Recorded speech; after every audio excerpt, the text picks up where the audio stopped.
안녕하십니까. 세상과 기독교가 교차하는 시선, 박세현의 크로스뷰입니다. 2021년 8월 31일 국회 본회의에서 사립학교법 일부 개정 법률안이 가결됐습니다. 지난 3월부터는 개정된 사학법이 학교 현장에 적용됐는데요. 현장은 당혹감을 넘어 분노를 감추지 못하고 있었습니다. 사학법이 학교 정체성과 존재까지 위협하는 악법이라고 규탄했는데요. 대체 사학법의 어떤 내용이 이토록 논란이 되고 있는 걸까요? 지난 2월 23일 기독교 교육계와 한국교회 대표 지도자들이 모였습니다.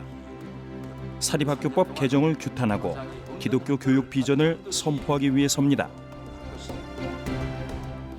오늘 우리는 기독교 학교의 자랑스러운 역사를 이어받아 새로운 시대의 교육과 민족의 미래를 이뤄갈 기독교 사학의 비전을 선포하고자 합니다. 한 달 뒤인 3월 21일 기독사학연합체인 사학법인 미션 네트워크는 사립학교법 일부 개정 법률안에 대한 헌법 소원을 청구했습니다. 사학 중에 기독교 사학인 경우에 사학의 가장 많은 포션을 차지하고 있습니다. 기독교 학교가 건립 이념대로 교육할 수 있는 그것이 종교 강요란 이름으로 제한되는 것은 불합리한 일이라고 생각을 합니다. 사학 미션이 헌법 소원을 청구한 근거는 3가지. 교원 필기시험 위탁과 징계 의결, 임원 승인 취소 조항입니다. 먼저 교원 필기시험 위탁 조항입니다. 사립학교법 개정안 제53조의 2, 제11항. 사립학교 교원 임용권자 필기시험을 시도 교육감에 위탁해 실시하라고 명시했습니다. 다시 말해서 수학 선생님을 뽑는데 왜 기독교회는 뽑느냐, 왜 세례 교인으로 기독교 학교에서 교사를 뽑느냐, 이 부분에 있어서 계속 제재가 있어 왔고 이제는 법적으로 아예 강제하겠다. 개정된 사학법에 따른 사립학교 교원 채용은 어떤 과정으로 진행될까? 먼저 학교는 1차 필기시험을 교육감에 위탁합니다. 교육감이 채용 인원의 일정 배수를 선발하면 2차 전형부터는 학교가 채용을 진행합니다. 1차 전형만 빼고 학교가 진행하는데 무엇이 문제일까? 그 5분이나 3분 속에 건학 이념을 구현하고 우리가 원하는 인성을 갖출 만한 선생님이 없으면 그러면 이제 선생님 뽑기가 어려운 거죠. 또 다른 우려를 제기하는 목소리도 있습니다. 이다 문제에 대해서 교사로 학교에 들어와서 문제가 되어주고 교육이 되어주다면 이것도 큰 문제가 아니겠나 해서 사학 미션은 헌법 소원문에서 교원 필기시험 위탁 조항이 학교 건학 이념을 훼손한다고 주장했습니다. 시험을 주관하는 교육당국이 특정 이념에 치우친 경우 학교 건학 이념과 반대 입장을 가진 교사들이 학교에 임용될 수 있다는 우려입니다. 예를 들어서 동성애 관련 채점을 문제를 출제를 하고 그리고서 그 동성애 관련돼서 아주 배점을 높게 하고 또 동성애를 반대하는 사람들은 그것에서 전혀 점수를 못 받게 하는 이런 방법에 의해서도 사실은 어느 의미에서 그 기독교 학교의 이념에 충실한 사람들이 실질적으로 처음서부터 배제시킬 수 있는 그런. 다음은 징계 의결 조항과 임원 승인 취소 조항입니다. 사학법 개정안에서는 교원 징계와 관련해 각 교육청에 징계심의위원회를 설치하도록 했습니다. 또 기존 교원 징계를 담당했던 교원징계위원회가 징계를 가볍게 내렸다고 판단되면 징계심의위원회가 재심할 수 있는 권한이 생겼습니다. 사학법 개정 전에는 교원징계위원회가 교원을 징계하고 교육청이 위원회에 재심의를 요청했던 방식. 하지만 이제는 교원징계위원회의 교원징계가 가볍다고 판단되면 교육청이 징계심의위원회에 심사를 의뢰할 수 있습니다. 학교는 징계심의위원회에서 내린 결정을 따라야만 합니다. 만약 결정을 따르지 않으면 임원 승인을 취소한다는 조항도 포함됐습니다. 사실상 교육청이 실질적으로 교원에 대한 징계 여부를 결정하는 조항. 이 조항은 어느 정도 의미를 가지는 걸까? 교육청이 사실 다른 어떤 의도나 목적을 가지고 다르게 징계를 요구하고 또 그렇게 징계하는 결과를 낳을 수도 있어서 학교법인의 자율성보다는 국가의 개입의 폭이 너무 넓어지고 그 부분도 사립학교의 징계권에 과도하게 개입하는 것이라고 이렇게 생각되어집니다. 사학법 개정이 필요하다는 목소리도 있습니다. 지난 2018년 감사원에서 발행한 감사 보고서 교원 양성 및 임용제도 운영 실태를 담았습니다. 감사원은 2017년 11월 사립학교 정규 교사 채용 공정성에 대한 인식도를 조사했습니다. 그 결과 긍정적 응답은 56.9%, 부정적 응답은 17.5%로 나타났습니다. 공정하지 않다고 생각하는 이유도 알아봤습니다. 가장 큰 이유는 특정인을 합격시키기 위한 채용, 이어 채용 대가로 금품 수수 등 비리 발생, 합격자 결정 방법 임의성 및 주관성이 꼽혔습니다. 좋은교사운동본부 김영식 공동대표. 현재 지금 굉장히 오랜 시간 동안 사립학교에서 그 채용 과정에서의 비리가 계속해서 있어 왔습니다. 그리고 꽤 오랜 시간 그 해결을 요구했음에도 불구하고 제대로 되지 않았던 거죠. 그래서 그 교원을 임용하는 그 과정에 대해서 이제는 좀 공적인 관리 시스템 또는 감시 시스템이 좀 필요하다. 교사 징계 의결에 대한 생각도 필요하다는 입장입니다. 그동안 이제 그 사립학교 내에서 이렇게 비리가 있고 또 성비위가 발생하고 그런 금전적인 비리가 있었음에도 제대로 된 그 인사조치나 징계가 내리지지 않아서 거기에 대해서 그런 이제 공분이 좀 되게 높았었거든요. 그래서 그거를 이제 사립학교가 제대로 이제 하지 못하는 상황에서 그거를 관할청이 자연스럽게 이제 그 요구를 강화하게 되는 거죠. 법을 발의한 측은 이러한 우려에 대해 어떤 입장일까? 사학법 개정안을 대표 발의한 더불어민주당 윤영덕 의원실의 입장을 물어봤지만 공식 답변은 들을 수 없었습니다.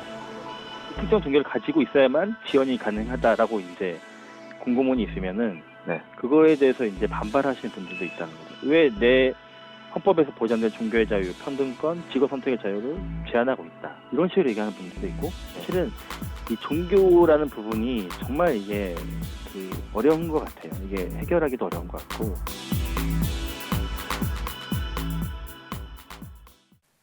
찬반 의견을 넘어 법적 공방까지 이어지고 있는 사학법. 정체성을 잃을 수 없다는 종립학교들의 목소리는 비장하게 다가옵니다. 반면 사학법을 찬성하는 측이 주장하는 사학비리 척결과 투명성 확보도 결코 간과할 수 없어 보입니다. 사립학교는 대한민국에만 존재하지 않죠. 다른 나라 사립학교 상황은 어떤지 궁금해졌습니다. 먼저 미국은 통일된 사립학교 법령이 없습니다. 교원의 경우 국가 제재 없이 자율적으로 선발합니다. 미국 교원 선발 과정은 크게 세 가지. 공립학교와 사립학교, 비영리기관 프로젝트를 통해 교원으로 일하는 대체 교원 선발입니다. 이 중 공립학교는 주의 규정에 따라 선발하지만 사립학교는 학교가 자율적으로 선발합니다. 미국 사립학교 관련 판례들입니다. 공통적으로 국가 규제를 사립학교 통제이자 학부모 교육 선택권 박탈로 판시했습니다. 사립학교의 경우에 있어서는 미국에서는 전혀 그 간섭을 하지 못하도록 하고 있고 교원 채용 등에 있어서 정부가 너무 깊이 관여하면은 그것은 위헌이다 하면서 이웃나라 일본은 교육기본법 제8조에서 사립학교를 언급합니다. 사립학교 자주성을 존중하며 사립학교 교육 진흥을 위해 노력해야 한다고 명시돼 있습니다. 1975년부터 시작된 사립학교 진흥조성법 제1조, 사립학교 교육 조건 유지 및 향상, 사립학교의 건전한 발달에 기여하는 것이 법의 목적임을 명시했습니다. 일본 사립학교법에는 교직원에 관한 규정을 찾아볼 수 없습니다. 사립학교의 교직원 임용을 사법상 근로계약으로 보고 학교에 맡기기 때문입니다. 다음은 홍콩입니다. 홍콩 기본법 제6장 교육 서비스에 관한 내용입니다. 제137조에서 각 대학들은 자주성을 보존하고 학술적 자유를 누릴 수 있다고 되어 있습니다. 또 종교단체가 운영하는 학교에서 종교 교육을 제공할 수 있고 종교과정 개설도 할 수 있다고 명시했습니다. 홍콩 현지 변호사에게 관련 내용을 직접 물어봤습니다. 사립학교들은 교사 임용권이나 교사 징계 의결권은 각 학교들이 이사회에서 결정합니다. 말씀드린 대로 학교마다 사단법인의 정관이 있고 운영위원회가 있기 때문에 독립적인 사립학교들이 교육국에 교사 임용 징계 관련 권한을 위탁하지는 않습니다. 유럽은 어떨까? 독일 교육기본법입니다. 7조 2항과 3항에서 부모와 보호자는 자녀가 종교교육을 받을지 결정할 권리가 있다고 명시했습니다. 또 종교교육이 정규 교육과정 일부를 구성해야 할 것, 종교교육은 해당 종교단체 교리에 따라 이루어져야 한다고 규정했습니다. Das ist eine gemeinsame Aufgabe von uns als Schulträger, die wir verantwortlich sind für alle unsere evangelischen Schulen und den Schulleitern in der Schule. Die Schulleiter in der Schule führen Gespräche mit Lehrkräften, die sie einstellen möchten. Der Religionsunterricht in deutschen Schulen ist ein Grundrecht. Er ist im Grundgesetz im Artikel 7 so festgehalten. Das heißt also, jeder hat ein Recht auf Religionsunterricht. Und die Gestaltung des Religionsunterrichts ist eine gemischte Aufgabe vom Staat und von den Religionsgemeinschaften. Und wie der Unterricht dann gestaltet wird. 네덜란드 헌법 23조 교육의 자유에 대해 규정했습니다. 5항입니다. 공적 자금을 지원받는 사립학교라도 종교 교육을 제공할 자유를 고려하라고 써 있습니다. 6항에서는 사립학교 운영에 관한 원칙을 확인할 수 있습니다. 사립학교가 교구를 선택하고 교사를 임용할 수 있는 자유를 존중해야 한다고 명시했습니다. 네덜란드 헌법의 경우에는 헌법에 명시적으로 사립학교가 교원을 임명할 자유를 특히 존중하여야 한다. 이렇게 헌법에다가 딱 명시를 하고 있습니다. 근데 우리나라에서는 오히려 어떤 문제점 그것만 보고 이렇게 강하게 규제하는 것은 굉장히 사립학교에 대해서 지나치게 개입하는 게 아닌가 하는 그런 생각이 듭니다. 교육과 법 전문가인 허종열 명예교수. 사학에 대해서는 기본적으로 국가가 그 자율성을 보장하는 쪽에 초점을 맞추고 있기 때문에 우리나라처럼 이렇게 사학법에 일일이 규제를 가하는 이런 나라들에는 우리나라 외에는 사실은 그렇게 찾기가 쉽지 않다. 그렇게 얘기를 할 수가 있겠습니다.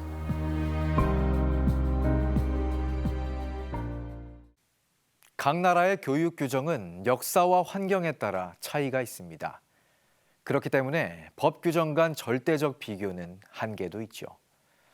하지만 다수 나라에서 사학에 대한 지나친 규제를 경계하고 있다는 것은 분명해 보였습니다. 교사 임용과 징계 의결, 그리고 임원 승인 취소까지. 사립학교들은 사학법 개정이 사학에 대한 지나친 규제라고 주장하고 있었습니다. 현장에서는 한 가지만큼은 절대 양보할 수 없다는 입장을 고수했습니다. 바로 교사 임용권인데요.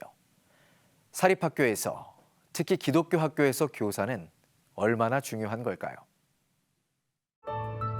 기독교 정신으로 세워진 인천 숭덕여자중학교. 모든 수업이 끝난 오후 4시. 교사들이 한자리에 모여 있습니다. 둘씩 짝을 이뤄 이야기를 나누는 교사들. 저희가 둘 다 과학교사여가지고요. 네, 과학에 실제 중학교 단원에 나와 있는 내용들에서 저희가 성경과 교과서 내용과 저희가 느끼게 부딪히는 부분들, 그래서 어떻게 이런 부분을 아이들에게 잘 전달해 줄 수 있을지. 중학교 2학년에서는 이제 물질의 기본은 원자로 이루어져 있는데 저희가 이제 거기서 그러면 물질의 출발은 어디인가? 라는 이야기들을 우리가 같이 이야기할 때 그 부분에서 우리가 하나님의 창조를 이야기해야 한다라는 결론을 조금 내렸습니다. 성경적 세계관을 교육에 적용하고자 머리를 맞댄 모임은 수업에도 적용됩니다. 모든 학생들의 이름을 기억한다는 한 교사. 그랬어. 선생님이 여러분들 이름 막 외우고 그랬잖아, 그렇지? 그 이름을 외우는 이유는 선생님의 선생님이 사랑하는 그 어제 말했던 성이 예시고 이름이 수님이 선생님한테 가르쳐 주신 거야. 여러분들의 이름을 먼저 기억하고 불러주면 좋겠다라는 마음이 있어서 여러분들 이름을 계속 외우려고 노력했던 것 같아. 그치? 또 다른 교실, 종교 수업이 진행되고 있습니다. 기독교 학교란요, 기독교 정신으로 세워진 학교예요. 우리 학교가 기독교니까 당연히 기독교의 정신으로 세워졌겠죠. 근데 우리 학교는 어디에 해당할까요? 맞아요. 우리 학교는 기독교 신앙을 가진 개인이 설립한 학교입니다. 숭덕여고에서 국어를 가르치는 한 교사. 국어에도 학교 건학 이념을 적용할 수 있을까? 국어는 의사소통을 위한 도구이면서도 이제 정신을 담고 있는 그릇이기 때문에 국어의 개별적인 과목의 특성에 맞게 그런 이제 하나님이 세상을 다스리시고 그 통치와 원리에 대해서 한번 생각하게 하는 그런 지도를 하고 있습니다. 문법 같은 경우는 규칙이 있잖아요. 그러니까 이 세상 만물에 규칙이 있는데 우리 언어도 그 규칙이 있고 그 규칙을 누군가 만들었고 그걸 우리가 내면화해서 지켜나가는 게 굉장히 중요하다. 숭덕여자중고등학교 학원장실에는 말씀이 있습니다. 창세기 1장 1절입니다. 홍 원장은 학교 정체성을 지키는 중심이 교사라고 강조합니다. 예배를 내가 왜 예배를 드려야 되지부터 고민하시는 분들, 또 아침에 반별 경건회가 있는데 그 경건회 내가 왜 해야 되지? 이렇게 고민하는 분들과 또 열정을 갖고 있는 분과 이거의 차이는 뭐 정말 극과 극이다. 우리가 그렇게 생각을 해볼 수 있고요. 116년의 역사를 이어오며 유관순 열사를 배출한 공주 영명학원. 그 아이와의 상담 자체에서부터 차이가 된다고 봅니다. 선생님이 기독교적인 사랑을 가지고 그 아이를 좋은 면 쪽으로, 좋은 면을 이렇게 발굴해 내는 쪽으로, 그리고 그 아이를 옳은 길로 안내하는 데 있어서 신앙적 힘은 정말 크다고 저는 생각하고요.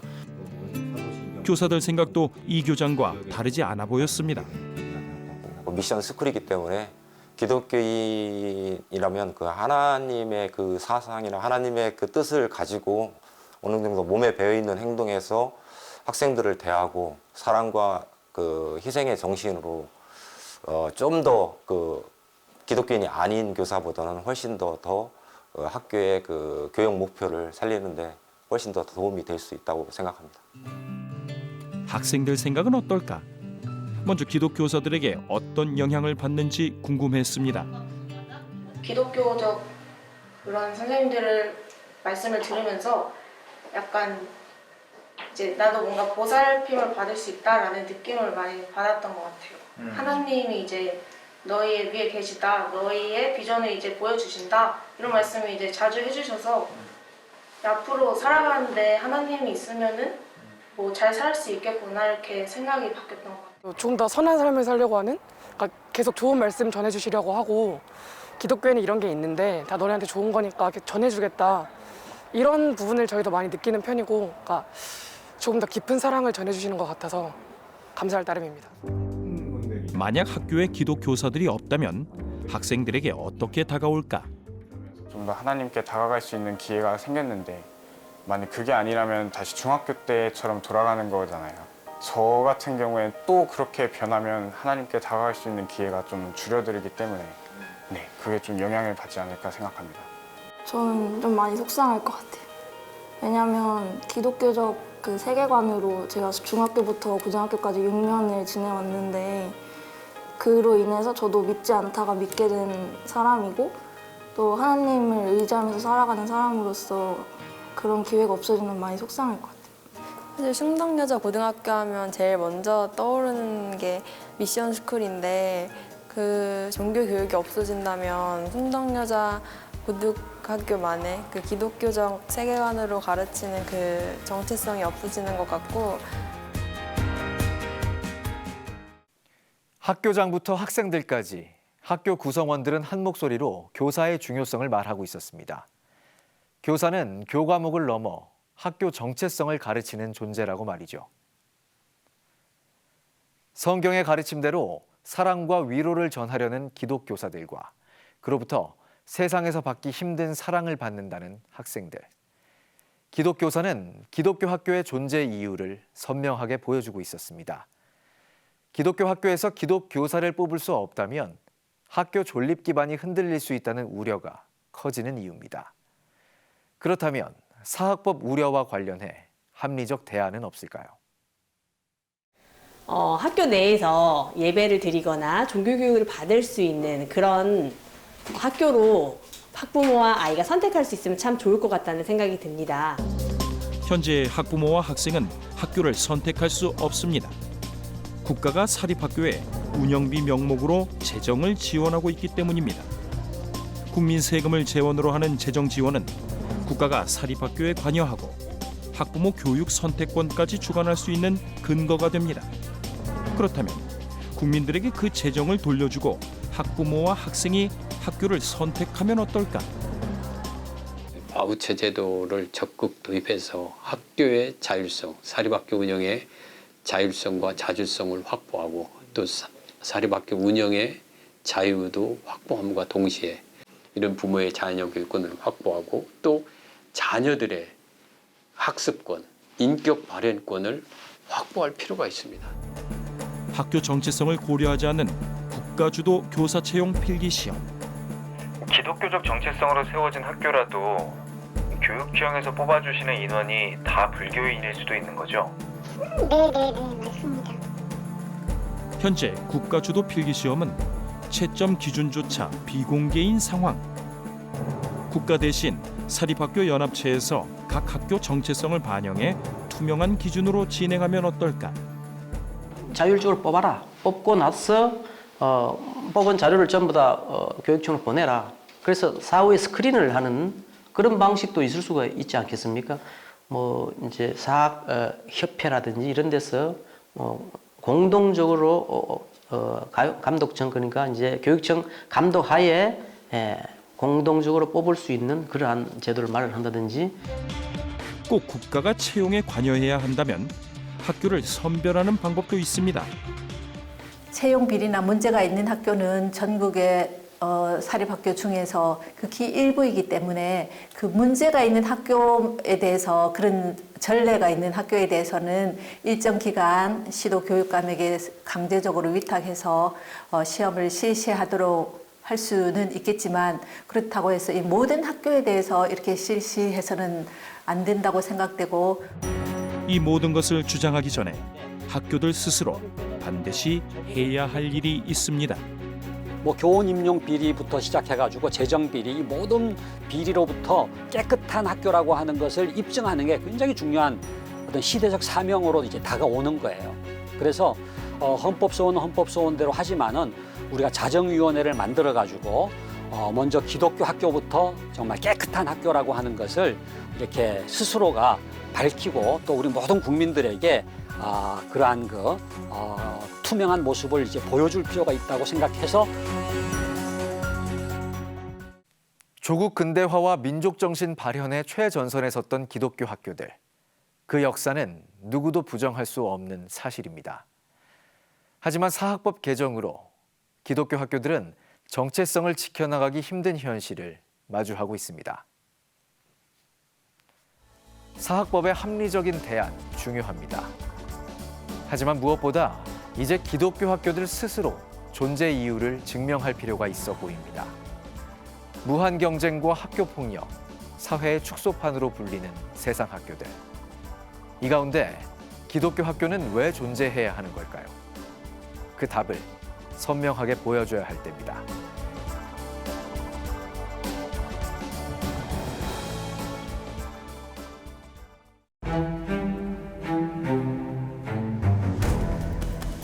봄에 입학기가 되면 이단들이 제철이 왔다 그렇게 말을 하거든요. 수능을 보고 나서 시간이 많잖아요. 그 시간을 또 이용을 해서 고등어답이라고 해서 어떤 이단도 초등학생들에게 관심 갖지 않는 이단 없고 예비 청년들인 중고등학생들만큼 중요한 대상이 없고 그들의 열심과 열정을 우리 한국교회도 필요로 하는 것처럼 이단들도 중요하게 여긴다는 거죠. 실제로 거기 청년들이 많고 다원증이나 타겟인지. 네, 완전 타겟.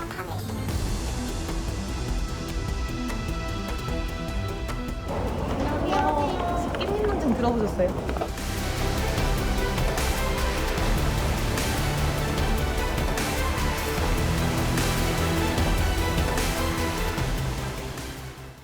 이 프로그램은 여러분의 미디어 선교 후원으로 제작되었습니다. 선교는 사명, 후원은 동역. 당신도 복음을 전할 수 있습니다. 선교 후원 02-6333-1003번